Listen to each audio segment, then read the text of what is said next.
नमस्कार जय जगन्नाथ मु आशा दीदी हेल्थ टिप्स को आपण मानकु स्वागत जणै आरंभ करुछि आजिर भिडियोटी हेउछि जे आमे अंशुघात ठारू केमिति निजकु रक्षा करि परिबा।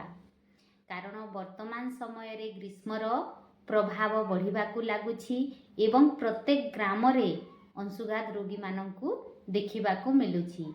तो यही भयंकर अंशुघात ठारू निजकु केमिति रक्षा करि पारिबे सेही विषय रे आसंतु जानिबा।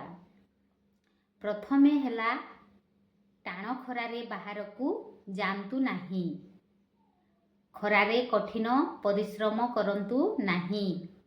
जरूरी परिस्थिति रे जदि आपण बाहरकु जाउछंती ताहेले मुंडरे ओदा गामुछा, पादरे जोता, आखिरे कला चषमा एवं छता व्यवहार करंतु।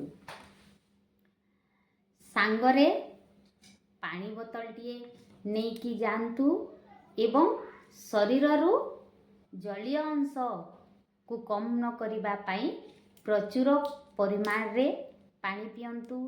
जेमिति कि ओआरएस पानी, लेंबू पानी, घोल दही, तोराणी, पैड़ पानी, आखुरस इत्यादि एवं काकुड़ी एवं तरबुज भली खाद्य गुड़िक खांतु।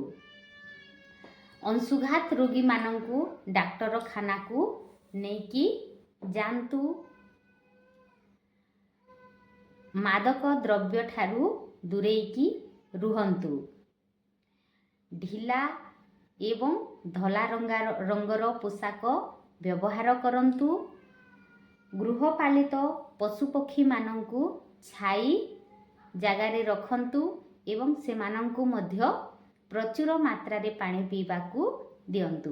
तो यह हेउछि अंशुघात रु केमिति निजकु रक्षा करिवे सेही विषय रे सूचना। तो आशा करुछि आपण माने एही सूचनाटी को मानिबे एवं निज कार्य रे लगेइबे एवं अंशुघात ठारू निजकु और निज परिवार को दूरेकी रखिबे।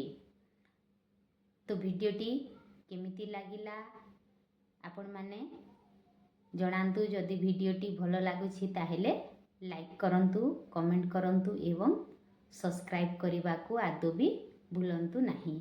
रहुछि जय जगन्नाथ।